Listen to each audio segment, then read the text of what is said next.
de hoy, el autocontrol, creo que esta pregunta nos mueve a la empatía, nos permite ponernos en el lugar de las personas con diabetes y hacer nuestro trabajo, como dije, de educadores de la mejor manera posible. Entonces, ¿qué hacemos las personas con diabetes cada día? Tomamos decisiones. Esta toma de decisiones diaria no es muchas veces consciente, pero sí lo tenemos que hacer para llevar una vida productiva y una vida como el resto de las personas. Tomamos decisiones sobre qué. Nos despertamos y lo primero que hacemos es medirnos el nivel de glucemia. Con el glucómetro nos medimos. Con esa información, nosotros procedemos a tomar la medicación, ya sea una tableta hipoglicemiante o a utilizar la insulina. En mi caso, yo utilizo insulina. Entonces, si la información del automonitoreo es buena, si yo tengo un nivel cercano a 100 al levantarme, mantendré mis dosis de insulina o mantendré mi desayuno con la cantidad de carbohidratos normales y yo tomaré mi tableta hipoglicemiante sin ningún problema. Posteriormente voy a desayunar y tomo decisiones sobre mi desayuno también.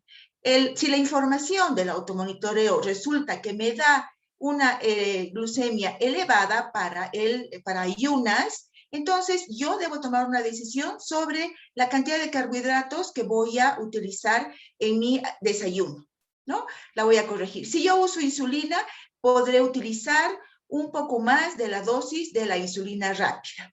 Y bueno, y si uso hipoglicemiante, trataré de disminuir un poco los carbohidratos del desayuno. La siguiente decisión que tomo es sobre actividad física. No me estoy refiriendo al ejercicio programado, sino a la actividad física que yo voy a realizar desde que me levanto. Puede ser la limpieza del hogar, puede ser limpiar el jardín o ir a mi trabajo caminando o ir a mi trabajo en auto. Estas decisiones son informadas. Todas hasta el momento están basadas en la información que me ha dado el automonitoreo. Pero hay un último tema más. El autocontrol también se refiere a las emociones.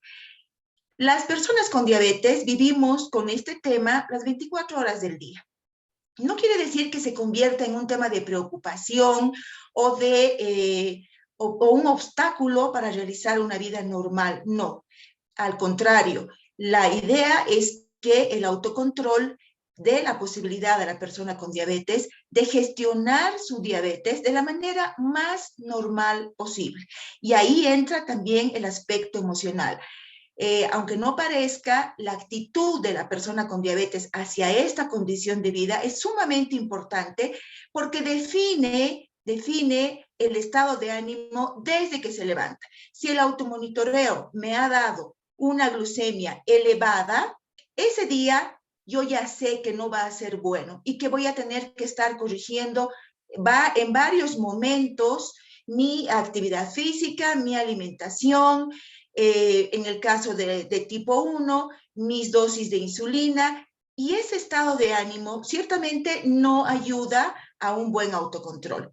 Entonces, lo que quiero decir con esta imagen es que el autocontrol es una serie de decisiones que la persona toma durante las 24 horas del día. Digamos que desde que se despierta hasta que se acuesta. Y la idea del autocontrol es que si una persona logra tomar decisiones responsables, está practicando un autocontrol adecuado y está viviendo con diabetes, pero como el resto de las personas, con una condición que es capaz de gestionar. Vamos a ir viendo más detalles en adelante. Acá, como hemos dicho, para regular el azúcar en sangre, entonces, se consideran una serie de cuidados específicos, como el seguimiento de la dieta, la práctica del ejercicio físico, la administración diaria de insulina o antidiabéticos orales, que hacen que se logre la normalización de la glucosa, se puedan prevenir las complicaciones. En realidad, todo esto modifica las conductas de las personas. Cuando a una persona con diabetes le dan un diagnóstico, es enfrentarse a un mundo nuevo que muchas veces causa incertidumbre, causa desánimo, depresión, pero una vez que la persona afectada empieza a informarse, se educa y entiende que esto se reduce a la toma de decisiones diarias que pueden devolverle la tranquilidad, entonces se está practicando un autocontrol efectivo. Una parte importante que yo había puesto acá en esta primera imagen en rojo es el automonitoreo. De alguna manera, la información que me da el automonitoreo, es decir, la medición de la glucemia, refleja cómo está mi tratamiento. Entonces yo lo pongo aquí en rojo y voy a insistir un poco en ese tema en esta exposición. El automonitoreo de glucosa, entonces, es muy importante en el tratamiento de la diabetes. Lamentablemente, en nuestro medio, no tenemos, muchas personas no tienen la capacidad de contar con tiras reactivas suficientes de acuerdo a las recomendaciones internacionales. Vamos a ver un poquito más adelante sobre este tema, pero es uno de los problemas con los que en mi trayectoria de educadora he tropezado, y a veces es muy difícil exigir a la persona que tenga la disponibilidad de las tiras reactivas para medirse de acuerdo a lo que sería realmente óptimo. Entonces, el automonitoreo nos ayuda a saber mediante un medidor de glucómetro los niveles de glucosa en la sangre para tomar decisiones informadas. De eso se trata, de que la persona tome decisiones informadas y conscientes sobre los cambios necesarios para mantener en rango los niveles de glucosa. Ahora bien, muchas personas tienen el glucómetro, se miden y dejan los datos sueltos. Hay un tema muy importante de explicar a las personas con diabetes, y es la utilidad real del monitoreo, del automonitoreo. Aquí hay algunos temas que los vamos a revisar. Primero, el automonitoreo permite conocer el nivel de la glucosa en sangre en el momento que se necesite. Esto siempre que la persona disponga del glucómetro y de las tiras necesarias. Un segundo punto es que ayuda a ajustar el tratamiento.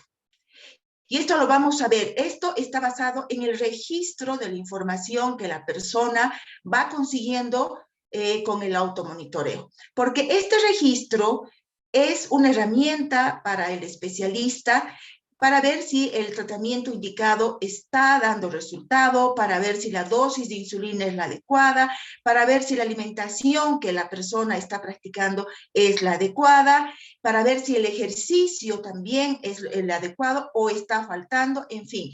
Son todos esos aspectos del tratamiento de la diabetes que se evidencian con los resultados del automonitoreo.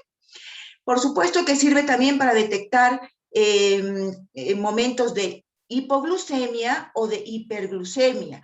Y más adelante vamos a ver un poquito cómo hay que insistir con las personas con diabetes en la necesidad de que aprendan a reconocer los síntomas tanto de la hiperglucemia como de la hipoglucemia.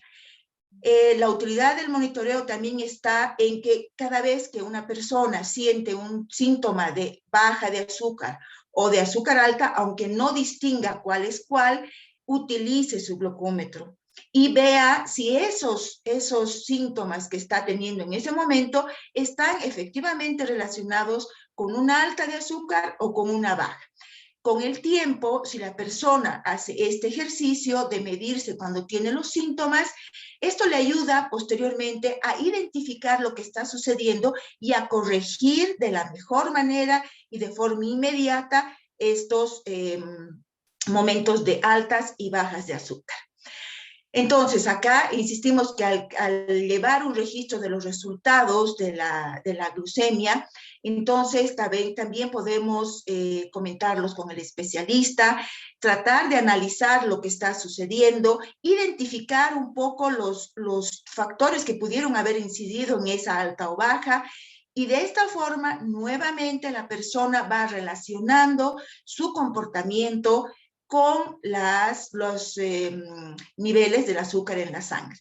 Cuando la persona empieza a hacer este ejercicio y se convierte en una práctica diaria, el autocontrol es mucho más efectivo y se reducen significativamente los momentos de hiperglucemia y de hipoglucemia.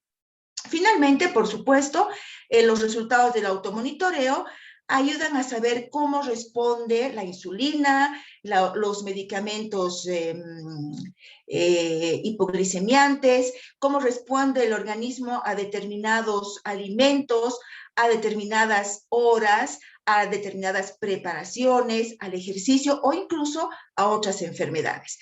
Si la persona con diabetes está consciente de la utilidad del automonitoreo y es capaz de entender estos aspectos, con el tiempo eso facilita mucho su autocontrol y resulta que ya acude al especialista cada 3 o 4 meses simplemente para una revisión y los análisis que le corresponden. Es importante tomar en cuenta que debemos comunicar también a las personas con diabetes sobre sus propias metas del tratamiento. Cada persona tiene una vida diferente, tiene una rutina diferente. Algunos logran almorzar en su casa y, bueno, ahora con la pandemia, la mayoría está en su hogar, pero esto incluso provoca que la persona esté más cerca de los alimentos y consuma más alimentos, haga menos actividad física. Todos los detalles de la vida de una persona son muy importantes para definir las metas del control. Es muy importante que los educadores en diabetes puedan hacer una entrevista previa, apenas acuda a la persona con diabetes a pedir la orientación, pero también durante cada sesión o cada visita que tengan.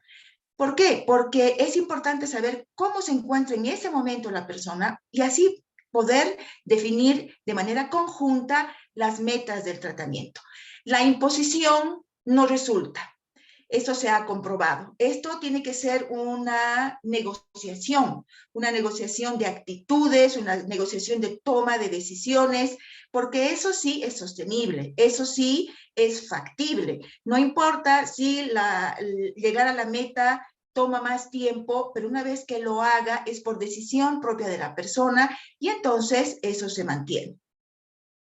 Entonces, las metas en los niveles de glucosa varían de persona a persona y bueno, y el médico será el que lo indique de acuerdo a su estado físico, a su estado en general, pero hay algunas recomendaciones, por ejemplo, de acuerdo a la Asociación Americana de Diabetes, los niveles de glucosa deben mantenerse en los siguientes rangos. En ayunas, de 70 a 130.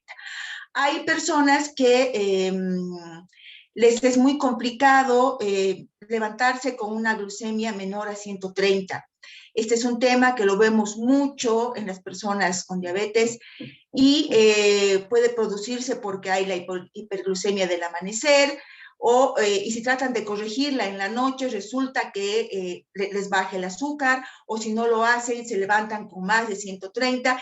Este es todo un trabajo que requiere el acompañamiento constante del educador. Y es un trabajo de cada día, de acomodación de la alimentación, de la actividad física, incluso de la actitud de la persona. Y bueno, y la otra meta que nos da como recomendación la Asociación Americana es la medida postprandial, es decir, 2 horas después de la alimentación, menos de 180. Es decir, hasta 180. Si nosotros les damos estos dos parámetros, si tenemos estos dos parámetros, es más fácil entonces tomar decisiones después de la información que nos da el automonitoreo. Nosotros sabremos si estoy con menos de 130 en ayunas o antes de las comidas, entonces podré mantener mi cantidad de carbohidratos que estoy comiendo. Pero si resulta que yo me mido y amanezco con 210, con 190, está fallando algo. Hay que encontrar la causa de por qué estoy amaneciendo con ese valor y entonces ese valor hace que todo el día esté afectado en el esquema que uno tiene. Lo mismo pasa con la glucemia postprandial, porque esto significa que si yo termino de comer y a la hora y media o 2 horas estoy con 250, o he comido más carbohidratos, más de las porciones que me corresponde, o la insulina que me coloqué, la rápida, no es la dosis suficiente, o el hipoglicemiante no está en la dosis adecuada, o finalmente yo he comido demasiado carbohidrato, en fin, son temas que hay que hacer que la persona analice y los relacione. Entonces, viendo un poquito la hiperglucemia, hay que aclarar estos temas de la forma más sencilla, ¿no? Entonces, aquí vemos algunos síntomas de la hiperglucemia: mucha sed, boca seca, debilidad, somnolencia, orina frecuente y abundante, glucosa en sangre y orina elevadas, aliento con olor a frutas, falta de apetito cuando ya es mucho más fuerte, visión borrosa, náuseas y vómitos, inicio lento y progresivo de taquicardia. Entonces, estos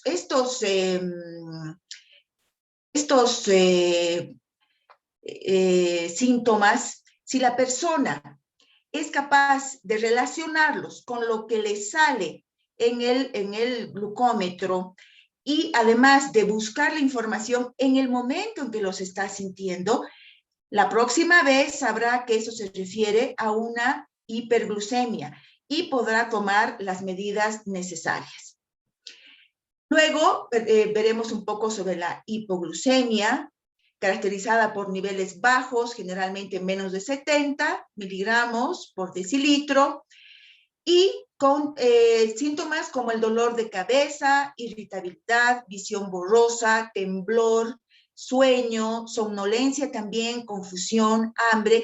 Y aquí es muy importante que la persona sepa observarse, la persona se conozca, que cuando sienta un temblor en las manos o cuando sienta hambre, entonces acuda a su glucómetro y vea si efectivamente se trata de una baja de azúcar.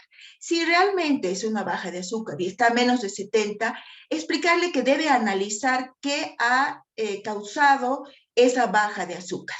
Si uno relaciona lo que ha hecho previamente a eso, encontrará la causa y podrá evitarla en una próxima oportunidad.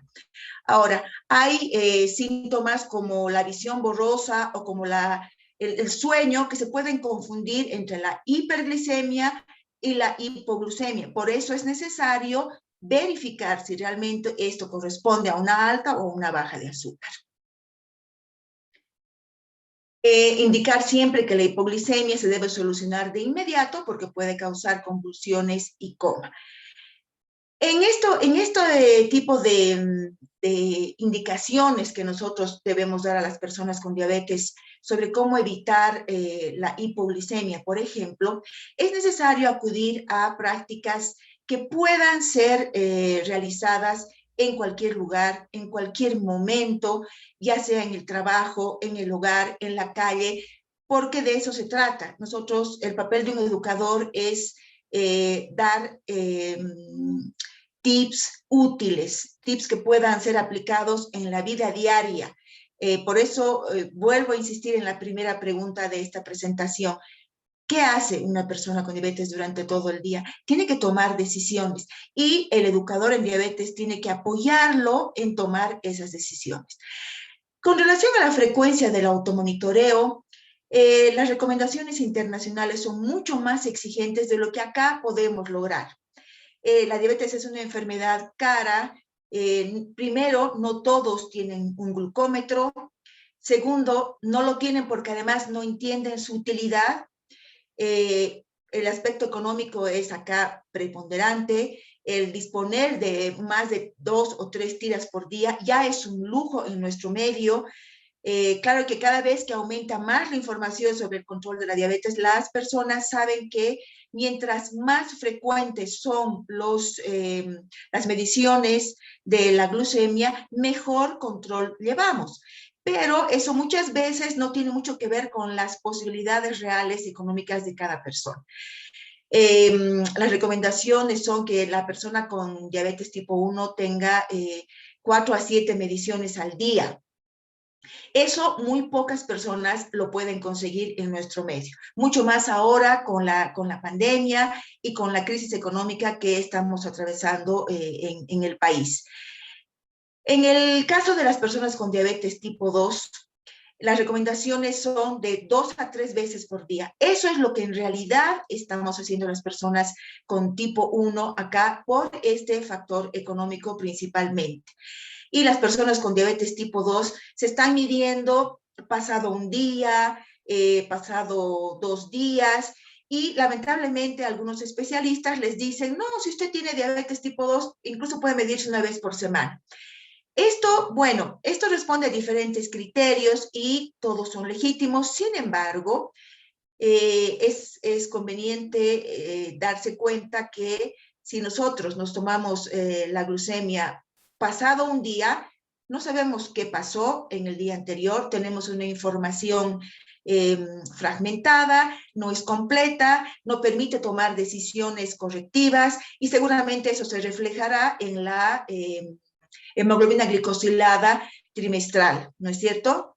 Entonces, en lo posible, es mejor a que se midan pasado un día o pasado 2 días, es mejor que se midan un día antes del desayuno, al día siguiente antes del almuerzo, al otro día antes de la cena, luego después del desayuno, después del almuerzo y después de la cena, en una forma de escalera, es el sistema escalonado, que eso sí nos puede dar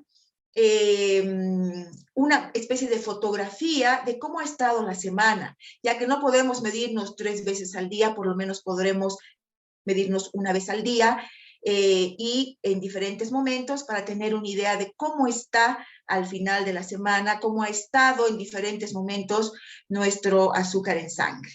Esto siempre, por supuesto, depende de la disponibilidad de las personas y si es que no se puede, pues es muy importante también, como les había dicho, identificar los síntomas, entonces explicarles que si uno empieza a observarse e identifica los síntomas y, por ejemplo, de repente empieza a tener orina frecuente, entonces en ese momento debe darse cuenta que está el azúcar elevada y que si es que toma un hipoglicemiante deberá reducir la cantidad de carbohidratos, deberá tomar más cantidad de agua, tal vez no hacer ejercicio físico porque podría estar con más de 250.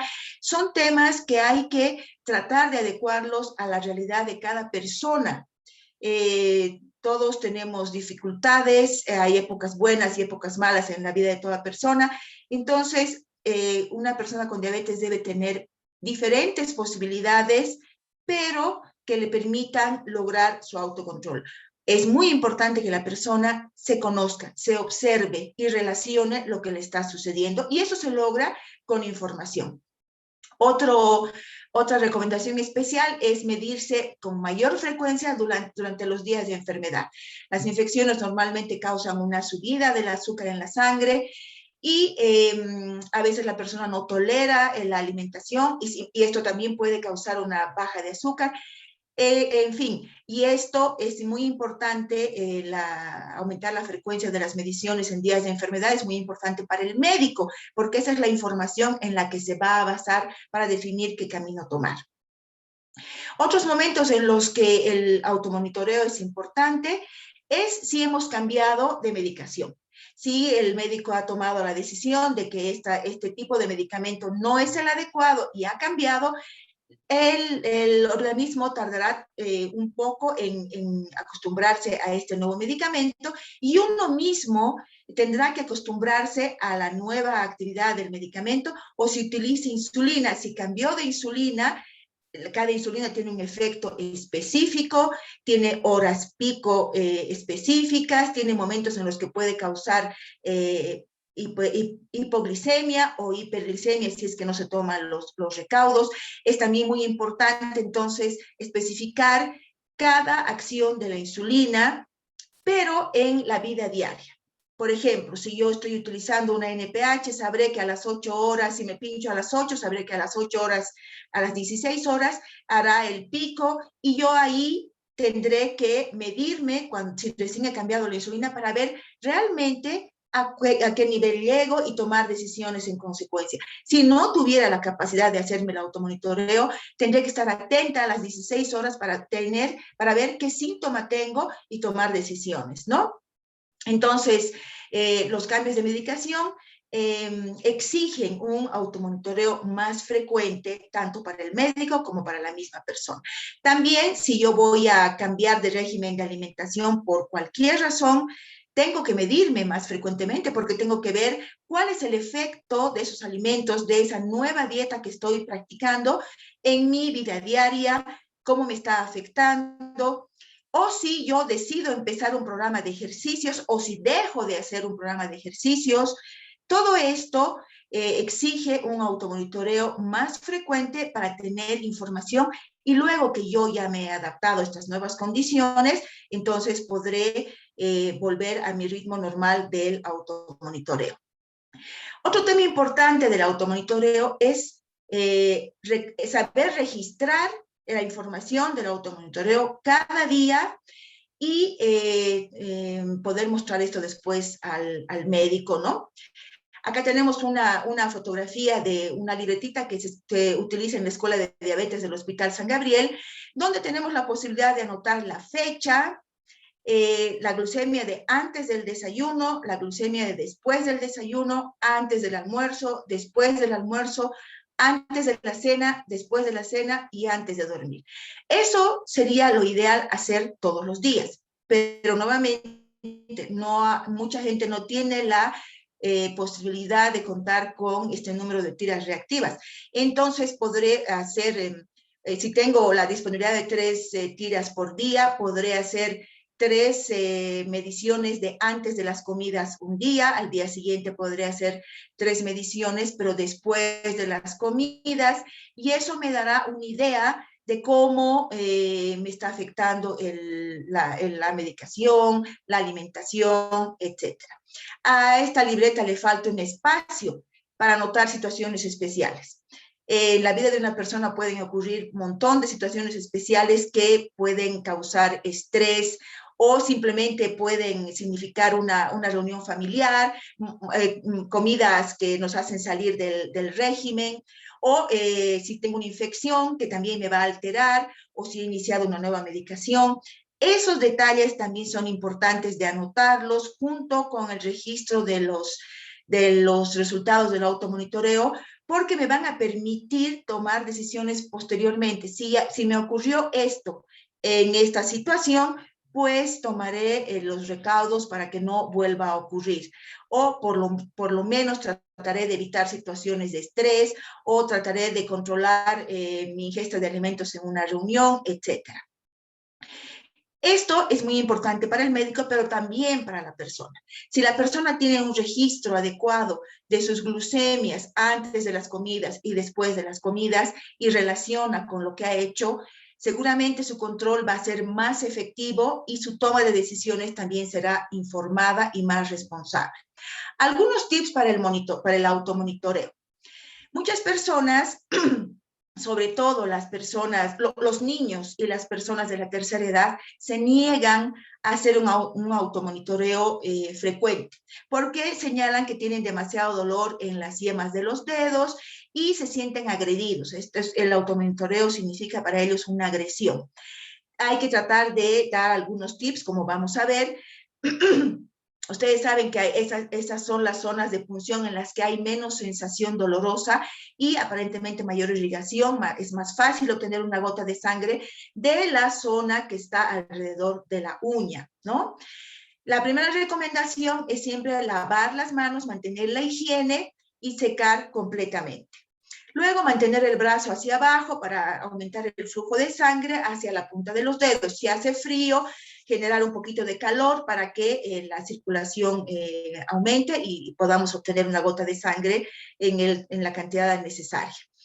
Dice tomar el dedo por debajo de la articulación y masajear con suavidad hacia la punta, dejarlo apretado por 3 segundos. Es lo que hacemos para conseguir que se concentre ahí la circulación y podamos hacer la punción en estas zonas que mostramos en la gráfica. Eso también impide la formación de callos y nos impide tener dolor cuando hagamos nuestras actividades, especialmente con la mano derecha. Es importante recomendar siempre verificar la caducidad de las tiras reactivas. Primero, antes también hay un problema muy común en las personas con diabetes. Las personas creen que cualquier tipo de tira sirve para cualquier glucómetro y sabemos que eso no es así. Cada marca de glucómetro tiene sus propias tiras reactivas. Entonces, empezando por ahí, hay que explicar que cada vez que adquirimos un glucómetro debemos adquirir siempre las mismas tiras. Sucede que en la vida de un diabético uno llega a tener 20, 30 glucómetros porque la venta de las tiras reactivas muchas veces está descontinuada, entonces dejamos de lado un glucómetro, compramos otros y las personas pretenden utilizar las mismas tiras que tenían con un nuevo glucómetro. Parece una cosa muy sencilla, muy simple, pero sucede con mucha frecuencia. Y ver la caducidad de las tiras es sumamente importante, porque si las tiras están vencidas, la información que nos da no es confiable. Y esto puede causar problemas graves en la toma de decisiones que uno hace basado en esa información. Entonces, esta es una primera gran recomendación, que se deben utilizar tiras que estén vigentes. Bueno, y lo que se hace, ¿no? Tomar una tira reactiva con las manos limpias y secas, solo sacar la tirita que se va a utilizar y cerrar el tubo. Y previamente a esto, siempre recomendar que las personas tengan un espacio en su casa donde no le llegue el sol, el polvo y mantener todo su kit bien protegido. Luego introducir la tira en el medidor, esperar la señal de dosificación, normalmente aparece una gotita parpadeando, y luego obtener el resultado, desechar la tira y la lanceta. Otro gran tema acá es desechar las tiras las lancetas cada vez que se utiliza, o desechar la agujita de la jeringa después de utilizarla para ponerse la insulina. El aspecto económico impide acá en nuestro medio que esto se practique tal cual lo recomiendan de manera internacional, ¿no? Normalmente las lancetas, obviamente, si uno no las comparte con nadie, las mantiene en un lugar protegido y de manera higiénica, se pueden utilizar más de una vez para que no sea tan fuerte el gasto, ¿no? En este caso. Igual lo mismo sucede con las jeringas, ya sea del PEN, con las agujitas de PEN o con las jeringas de insulina. Esto, si es que no se puede utilizar solo una vez, habrá que recomendar que sean 2 o 3 veces, pero que se mantenga en un lugar muy higiénico, con todas las medidas de protección necesarias. Hay una cosa interesante que recientemente se ha visto, es que el uso de gel antibacterial, alcohol, toallitas, pueden afectar la muestra de sangre y alterar los resultados. Lo mismo sucede cuando las personas, eso se ha visto también, manipulan frutas un poquito antes de hacerse la medición con el glucómetro y no han tenido el cuidado de lavarse las manos, puede afectar también los resultados. Entonces, estas recomendaciones nunca están de más para la persona con diabetes. Bueno, ahora para ver un poquito sobre los glucómetros, acá en nuestro medio tenemos los glucómetros tradicionales de varias marcas que algunos han seguido en venta en algunas importadoras, otros han desaparecido y hemos tenido problemas con la venta de estos insumos, especialmente en la pandemia. Mucha gente no ha podido disponer de las tiras reactivas, de la insulina. Bueno, estos son temas que también en algún momento vamos a tener que recomendar a las personas de que se aprovisionen, de que, bueno, son consejos útiles que tenemos que estar dispuestos a darles porque es a la persona que más recurre, una persona con diabetes, es al educador. Va, por supuesto, al médico, pero quien está más cercano a la persona con diabetes es el educador, es el que lo va a orientar todo el tiempo y hay que ver siempre cómo tratar de ayudarlos. Los glucómetros tradicionales, ustedes saben que tienen el lancetero con la lanceta y es lo que hemos visto hace un momento.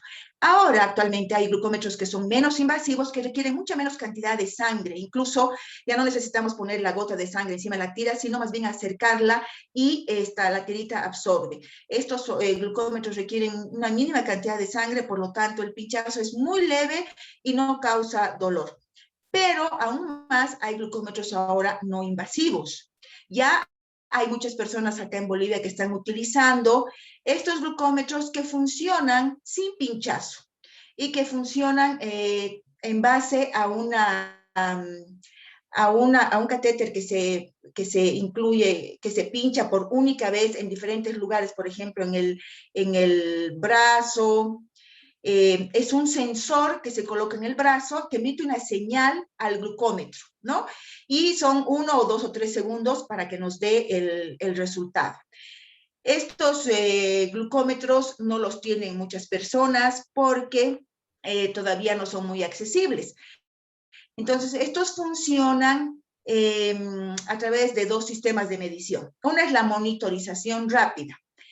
Con esta forma se debe aproximar el dispositivo de medición al sensor correspondiente. Imaginemos que lo hemos puesto en el brazo, entonces aproximamos el sensor al brazo y se activa el glucómetro y nos muestra en el momento el nivel de glucosa, sin pinchazo, porque ya el sensor está colocado en el brazo. Entonces aproximamos, es una especie de celular, aproximamos y vemos el resultado.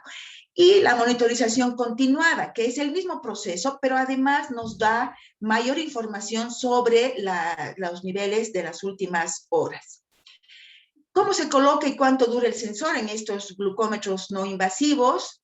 El sensor cuenta con una cánula que debe ser inyectada bajo la piel con un único pinchazo para fijarlo de forma correcta. Algunos glucómetros incluso de estos traen una especie de cinta adhesiva para que no se mueva el sensor. Aquí dice, las zonas mayormente escogidas son el área abdominal, brazo y glúteos. Nosotros hemos visto a varios jóvenes con diabetes tipo 1 que lo utilizan en el brazo porque es mucho más práctico. La duración de los sensores dentro de la piel depende de diferentes glucómetros, pero normalmente oscilan entre 7 y 15 días. Las desventajas, bueno, es un precio alto, poco accesible en nuestro país, porque ese sensor debe ser cambiado cada 7 o 15 días y de acuerdo a la información que teníamos hace unos meses, este sensor costaba $100. Entonces, disponer de $100 cada 15 días es muy restrictivo para muchas familias. Y otra desventaja es que la persona que lo utiliza debe mantener un control riguroso en la alimentación. Porque, de acuerdo a las recomendaciones, al no realizar un pinchazo y analizar la glucosa intersticial, capa interna de la piel, y no en la sangre, los glucómetros no invasivos pueden resultar afectados por una alimentación desbalanceada, el consumo de bebidas alcohólicas en el organismo de un paciente con diabetes. Estas son recomendaciones que se deben conocer y se deben hacer cuando la persona está empezando a utilizar esto. Y de todas maneras, el control debe ser riguroso en todo el tiempo que se lo utilice. El control del usuario sobre su alimentación, el cuidado de la posición del sensor deben ser cumplidos al pie de la letra para que los resultados sean confiables. Algunos de los nuevos glucómetros no invasivos son capaces de medir, aparte de los niveles de azúcar en sangre, la presencia de cetonas, es decir, ver si hay cetoacidosis diabética. Entonces, esto también es muy importante, resulta una información muy importante, pero vuelvo a decir, todo esto y la toma de decisiones son parte de lo que un educador en diabetes debe lograr en una persona. El objetivo del educador en diabetes con el equipo de salud de cada persona con diabetes es lograr que la decisión que cada mañana toma esta persona sea informada, sea responsable, sea fruto del conocimiento, de la educación y de todo lo que se le puede brindar como herramientas a la persona con diabetes para lograr un autocontrol. Hay una frase muy importante que debemos recordarla, que dice: la educación es el tratamiento. Si la persona con diabetes entiende cómo funciona la medicación, qué efectos le hace en su organismo, cuál es la real utilidad de la actividad física y del ejercicio, cómo actúa sobre su glucemia, en qué momentos realizarla, cómo tener cuidado con el nivel de azúcar en sangre para empezar el ejercicio y al terminar, cómo alimentarse antes de la actividad física, cómo contar los carbohidratos en función a la información que le dé el automonitoreo y cómo lograr una actitud positiva al dominar estas habilidades y que eso tenga que ver con su equilibrio emocional. Todo esto hace al autocontrol. Entonces, si un educador logra que la persona entienda de manera práctica y relacione sus conocimientos en el diario vivir, en su vida, de acuerdo a su tipo de vida, a su rutina, a su tipo de trabajo, a su situación económica, para ver si tiene la posibilidad de contar con tiras reactivas o no.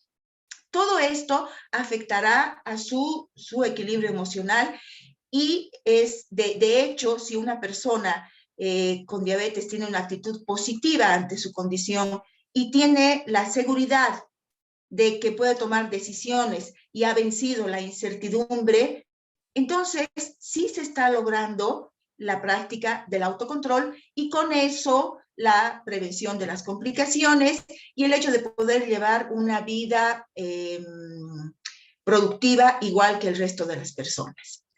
Creo que eso es todo por el momento. Ahí me quedo y estoy abierta a cualquier pregunta.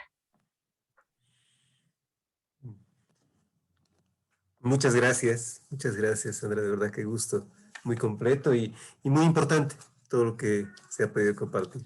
Así que invitamos a todos los espectadores, por favor, a enviar las consultas por intermedio del icono correspondiente, preguntas y respuestas, o el chat. No sé si tenemos alguna, Romy, por favor. Sí, licenciada, nos consultan si la autoevaluación tendría que ser todos los días. Bueno, como dije, si una persona tiene diabetes tipo 1, requiere por lo menos 3 mediciones al día. Hemos visto que las recomendaciones internacionales incluso nos hablan de 6 o 7 mediciones al día, porque lo ideal sería poder medirnos antes de las comidas y después de las comidas, y ahí tenemos una información completa de cómo nos está cayendo el almuerzo o la cena, de cómo está afectando la insulina o los hipoglicemiantes. Pero en caso de que no se disponga de esta posibilidad, entonces por lo menos, si es que es una persona con diabetes tipo 1, por lo menos tener una medición al día y hacer en diferentes horas durante una semana. Y aquí también hay aprovecho esta pregunta para decirles que los resultados de toda la semana se pueden sumar y promediar, es decir, sacar una media.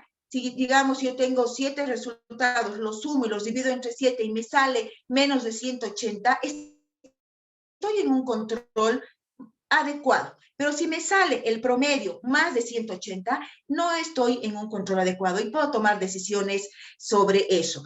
Para las personas con tipo 2, yo insisto también que se haga por lo menos una medición diaria porque no sabemos cómo estamos y no podemos adivinar.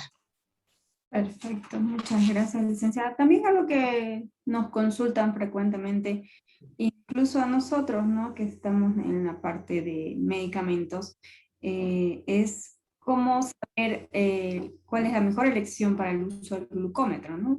Obviamente nosotros no trabajamos con este tipo de artefactos. Sí podemos recomendar tal vez, pero bueno, usted en su experiencia, ¿qué le dice, ¿no?, al médico y al paciente, ¿no? Bueno, la elección de glucómetros depende de muchos factores. Hay glucómetros mucho más completos que son capaces de transmitir su información a la computadora y de darnos tablas y gráficas que nos ayudan a tomar decisiones. Hay otros más simples que simplemente nos dan el valor de la glucemia y algunos datos almacenados. Todo depende de la situación económica de cada persona. Aquí lo importante es tener esta información. Ahora, si uno puede acceder a un glucómetro no invasivo y tener las veces que requiera la medición de la glucemia, está muy bien. Pero si uno no tiene esas posibilidades, cualquier glucómetro sirve para poder darnos esa información y actuar en consecuencia. Sí, es cierto.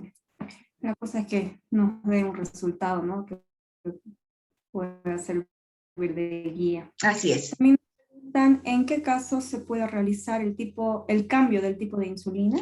Bueno, esto dependerá de cómo está resultando el tratamiento, si el automonitoreo y la información que la persona ha logrado registrar en una bitácora y eso ha sido entregado al médico y el médico ve que realmente las glucemias, por ejemplo, están o muy altas o con bajas frecuentes y ha tomado la decisión de cambiar de insulina, entonces le dirá al paciente que, bueno, o debe aumentar la dosis o tal vez cambiar la insulina de acuerdo a su tipo de vida también. Hay personas que responden mejor a las insulinas de acción larga, que es la Lantus, y porque trabajan mucho, porque no tienen horarios fijos de comida, entonces eso les permite no tener hipoglicemias, pero si en cambio la persona está en su casa y tiene una vida más o menos ordenada, puede utilizar la de acción intermedia. Esa es una decisión que el médico debe tomar en función a la información que le da el paciente. Por eso es tan importante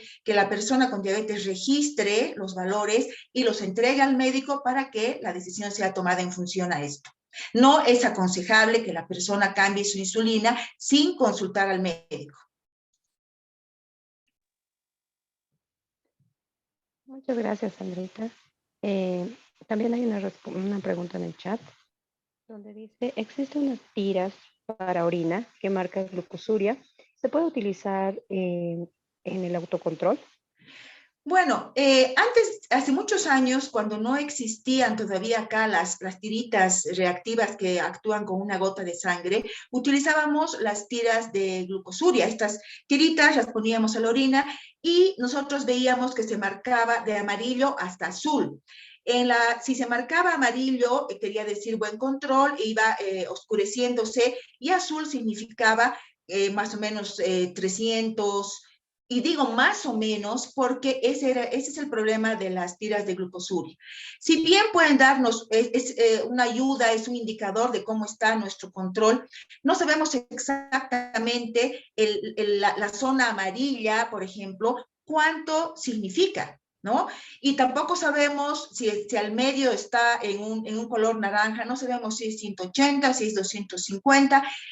Es un indicador y yo me acuerdo que antes, yo tengo diabetes hace 26 años, al principio usábamos las tiras y si al no tener las tiras reactivas con una gota de sangre, nos servían. Pero ahora realmente debemos tratar de utilizar las tiras reactivas con una gota de sangre porque esa es una medición más confiable y las tiras de glucosuria se han quedado, digamos, atrás porque no nos dan una información correcta. En torno a eso, ¿no? De la información que dan los glucómetros, creo que aquí va esta pregunta. ¿Cuál es la diferencia de glucemia entre glucómetros? Ahí les queda la duda. Bueno, este es un tema bien importante. Hay muchas personas que se estresan con la medición de glucemia. Y esta pregunta también me permite aclarar esto. La medición frecuente de la glucemia no debe ser una causa de estrés, porque hay personas que empiezan a medirse con diferentes glucómetros y se ha visto que ningún glucómetro mide igual al otro, porque tienen reactivos diferentes, cada uno utiliza una técnica diferente, entonces no va a medir un glucómetro igual que el otro. Incluso hay personas que se miden con el glucómetro, luego van al laboratorio y quieren comparar para ver si está bien su glucómetro. Esto tampoco es correcto porque en laboratorio el análisis es en sangre venosa y en el glucómetro es sangre capilar, por lo tanto la medición no es igual. Entonces lo que se debe hacer es utilizar un glucómetro, solo uno, a no ser que falle, obviamente, utilizar uno y dejarse guiar por ese glucómetro y luego consultar con el médico para los análisis de hemoglobina glicosilada que son trimestrales y si tenemos un valor cercano a 7, quiere decir que ese control está adecuado y el glucómetro lo reflejará. Si el análisis de hemoglobina glicosilada sale 8 o 9 y el glucómetro tiene registros normales, ahí podremos ver que el glucómetro está fallando y que es necesario cambiar. Licenciada, creo que igual ha respondido. Aquí había otra pregunta en relación a la hemoglobina glicosilada, pero no quiero acotar algo más. Consultando el uso de la hemoglobina glicosilada para valorar el control glucémico en caso de que un paciente no va a su registro, dice, ¿no? ¿Cómo se lo debe manejar? Bueno, en realidad la hemoglobina glicosilada es una información muy importante para el especialista porque le permite ver el promedio de las glucemias de los últimos 3 o 4 meses.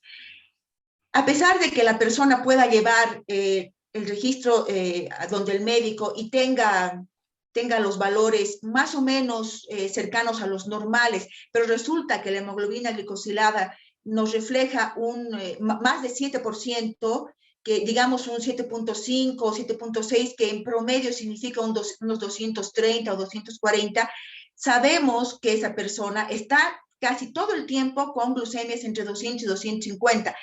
Entonces, eso nos está permitiendo ver que tal vez o el glucómetro no está bien, o la persona no ha registrado bien, o hay una falla en su alimentación. Ahí tenemos que tener un poco de tacto con los pacientes, porque no vamos a decirle que está mintiendo, pero sí nosotros tenemos una alerta de saber y de preguntar qué está pasando, porque tiene que haber una razón para esta diferencia entre los registros del glucómetro y lo de la hemoglobina glicosilada. Muchas gracias, Sandra. También hay otra pregunta. Bueno, primero, licenciada Sandra, muchas gracias por toda la información. Mi pregunta es, ¿cuál sería la mejor estrategia para mejor adhesión al control capilar de los pacientes diabéticos? Este es un tema complicado. Hay que tomar en cuenta varios aspectos. Primero siempre está la primera entrevista del educador con la persona. Y esa primera entrevista, si le da confianza a la persona con diabetes y hace que ésta considera al educador como un apoyo real, ya es mucho más fácil que la persona se adhiera al tratamiento en general, no solamente al automonitoreo.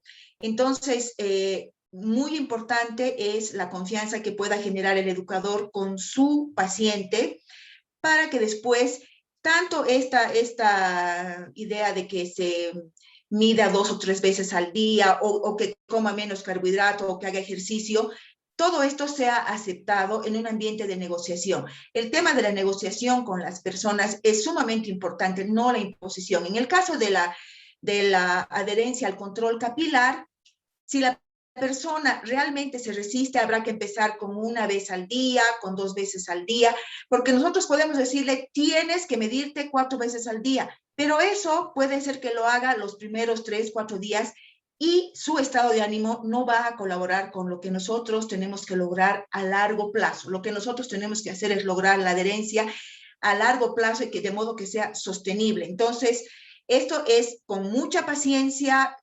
Si tiene el problema de que le duelen los dedos, que le han salido callos, entonces hacer con él las pruebas de buscar lugares mejores de punción, en fin, ver la realidad de cada persona y ver qué es exactamente lo que está impidiendo esta adherencia para tratar de solucionarlo en una negociación. Muchas gracias. Gracias. Ya finalizando ronda de preguntas. Quieren saber a qué tiempo sería ideal tomar la muestra después de las comidas. ¿Cuánto se debería? Generalmente entre 1h30 y 2 horas después de las comidas, porque ese es el tiempo en el que el organismo termina de absorber todo lo que hemos comido, ¿no? Si nosotros hacemos la medición a la hora, veremos que hay un pico muy alto porque estamos en el momento de mayor absorción. Pero si hacemos a la 1h30, veremos también ya el efecto de la insulina o del hipoglicemiante. Entonces, si nosotros les decimos que se hagan la medición a la 1h30 o 2, tendremos una información más adecuada que nos permita valorar si todo está funcionando como debería. Muchas gracias, licenciada. Y también veo que seguramente con preocupación escribe una doctora que está con problemas en su guardia y no ha podido quedarse, se estaba retirando, ¿no? Pero comentarles, y si es que pueden dar el mensaje a sus colegas que no están, de que el examen lo pueden tomar al finalizar la charla, ¿no? Y lo ideal es que se tomen realmente solo 25 minutos, eso es lo que también estaba indicando el doctor Saldaña. No sé si quiere acotar algo más eso, doctor Saldaña.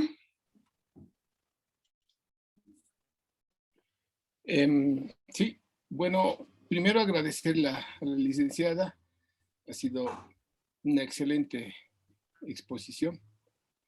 Y lo importante además de aquí es que la licenciada Sandra nos muestra cómo debemos afrontar verdaderamente la enfermedad. ¿No? No es como que fuéramos atacados por un toro y nosotros, la mayor parte de la gente escapa. No, hay gente que se queda, lo doma, todo lo agarra por las astas y es más, puede cabalgar sobre el toro. Es importante aprender a vivir con la diabetes y realmente hacerle frente a todo con esta situación, fundamentalmente informándose. Realmente la información nos hace libres, nos hace poderosos. Entonces, muchas gracias, ha sido una brillante exposición. Yo creo que ha dado muchas luces a todo el mundo. De hecho, hay muchas gentes diabéticas en este curso también. Y creo que motiva a todo el mundo en esto.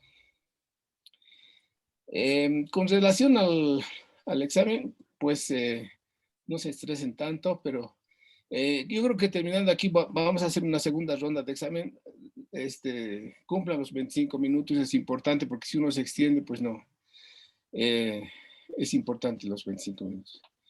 Y de paso también rogarle a la licenciada Sandra que nos mande sus preguntas para el examen final que va a ser el sábado. Ok. A mi chat personal, por favor, para que arme el examen de selección múltiple, una sola respuesta por pregunta. Perfecto.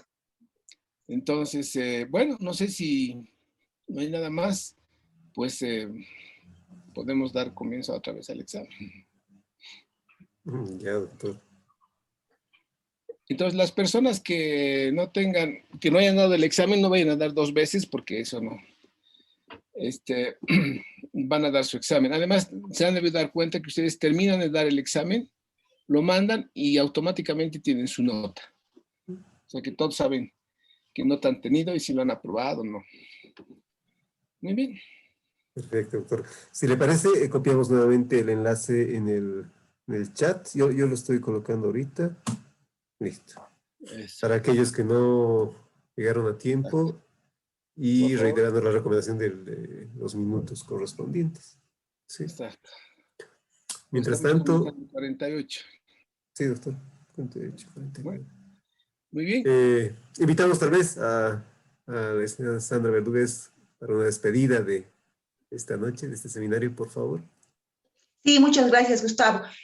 Nuevamente soy yo la agradecida. Creo que el que me hayan dado la oportunidad en este espacio lo valoro mucho porque creo que es importante tener también la visión de las personas con diabetes para demostrarles que esto, más que una carga, puede ser una oportunidad.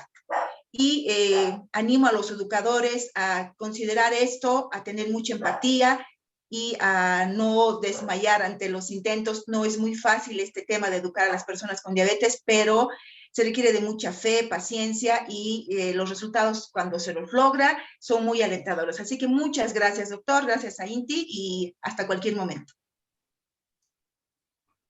Bueno, yo quiero acotar, realmente es un ejemplo aquí la licenciada Sandra, en una de las primeras clases el doctor Saldaña comentaba, los educadores de diabetes incluso pueden ser los mismos pacientes, ¿no?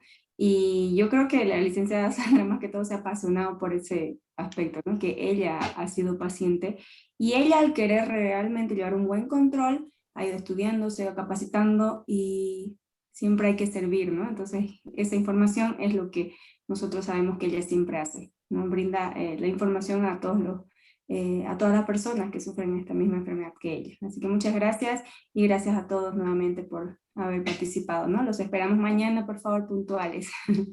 Buenas noches, hasta luego. Sí, es un gusto, Sandra. Hasta luego.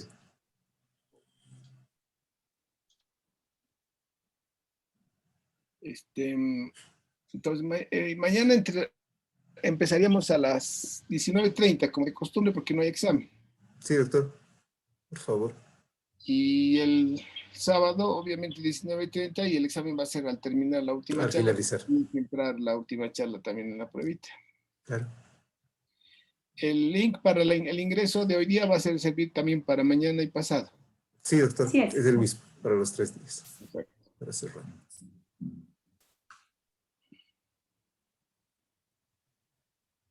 Muy bien, pues entonces esperemos que vayan llegando las pruebas.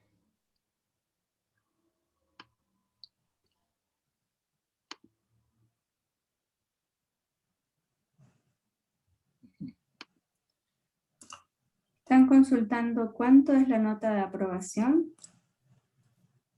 La nota de aprobación es 51%. Pues. ¿Ya?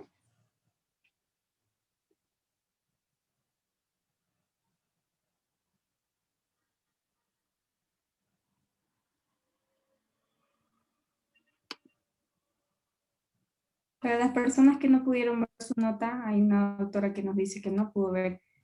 Se queda registrado también en el sistema, eso usted lo puede Claro. controlar, ¿cierto, doctor? Sí, porque me han pasado han dejado su mail. Sí. Pues de todas maneras, yo tengo ahí el registro de todas las notas. Ujú. Si alguien al final no hubiera visto su nota, entonces tal vez nos puede comunicar a cualquiera de nosotros o por chat y para ver cuánto ha sacado su nota y le mandamos, ¿no?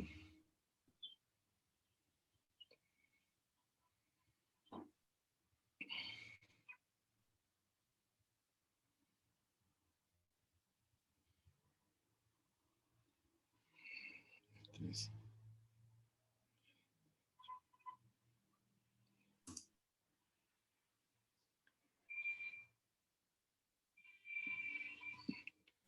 ok, entonces vamos a estar esperando hasta el cuarto, ¿no ve, Gustavo? Según lo que iniciaron, sí. Ahora, por supuesto, yo creo que van a ir enviando, doctor, y ya se ve que se están desconectando. Entonces, Sí, los que están ya dieron, al consultando parecer. también. Sí, Y los el que ya resto de dieron se pueden retirar. por supuesto, el resto de las Claro que personas sí. que ya dieron su examen y pueden retirarse, solamente se quedan las personas que están dando examen. Ujú. Concluyendo el examen y ya todos nos vamos.